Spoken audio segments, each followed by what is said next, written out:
Good morning, everybody. I hope you are having a blessed Friday. It is Friday. It's cold. It's windy outside, but if you're like me, you're home today. It's nice and warm and enjoying the sunshine from the inside. Wanted to share something a little bit with you. Um, some of you know, some of you may not know.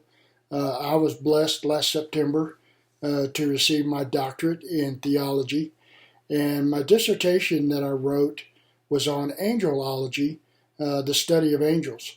And ever since then, I have been diligently seeking and trying to find books on angels and what the Bible really says about angels.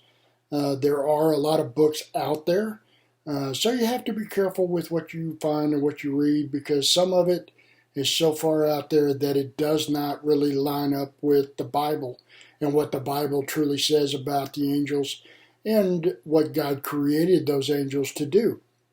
But one of the books that I just got is a book called the Angel Answer Book by Robert J. Morgan. This is the cover here. Really good book so far. I'm only about halfway through it, but there's a chapter here that I'd like to read that really spoke to me this morning because a lot of people, I think, are kind of confused of what, and I know I've had questions of do angels protect those of God? And if you are a child of God, there are. And I know this for a fact because I used to travel quite a bit for work. And anytime I ever got on a plane, I always touched the side of the plane and I prayed before I walked on board. And I know over those 15 years that God has protected me. One example is that it was 9/11. I was up in New England area, Pennsylvania, New Jersey, and I know God was with me on that trip.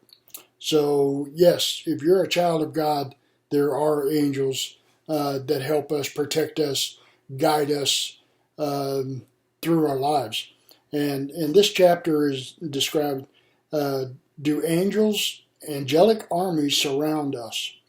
The writer states, as we'll see later, the demonic forces around us are more pervasive, more persuasive than we know. But those for us are greater than those against us. And we read that in Romans as well.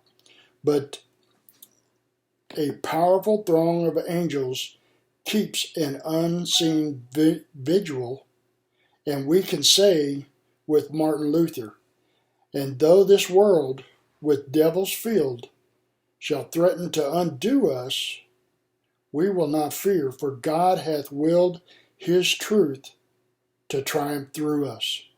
That's great. I love that part. In 2 Kings 6, we read the story of the prophet Elijah.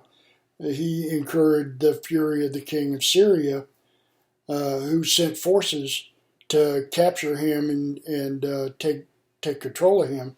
One night while Elisha was sleeping in the town of Dothan, the Syrian army silently surrounded and sealed off the city.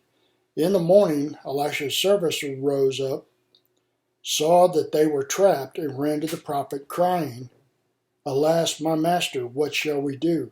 That's 2 Kings 6:15. The prophet was calm. "Don't be afraid," he said.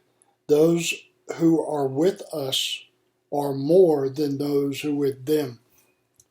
Elisha offered a simple prayer to God. "Lord, open his eyes so he may see."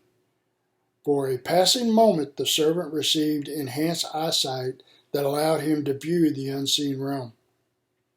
He looked and saw the hills full of horses, chariots of fire all around Elisha. That's 16 and 17. Whatever our situation, we have an invisible army of powerful agents surrounding us and guiding us. We can say, with the writer of the Psalms of 27, "The Lord is my light, my salvation. Whom shall I fear? The Lord is the strength of my life. Whom shall I be afraid?" Though an army may encamp against me, my heart shall not fear. We can have that assurance and that promise today. We don't need to be afraid of what we're seeing in this world and what we're experiencing in our lives. We aren't fitted with the special vision goggles allowing us to see the armies of the angel patrolling the world surrounding the saints. Our human ears cannot hear the trumpet's blast, the clashing of the swords, the thundering of the troops. But the Bible leaves no doubt. The angels of the Lord encamp around those who revere him, and deliver them. That's Psalms 34:7. And then Charles Wesley states this: which of the monarchs of the earth can boast a guard like ours? There's nobody.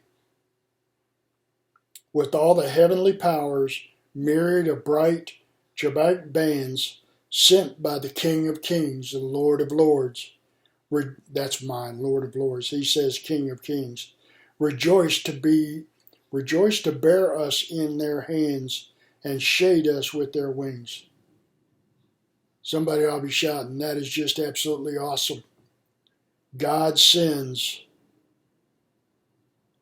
angelic bands to watch over and hold us in his hands and covers us with the wings. Be blessed. God loves you. And remember that he is the King of Kings and Lord of Lords. Be blessed. Have a great Friday.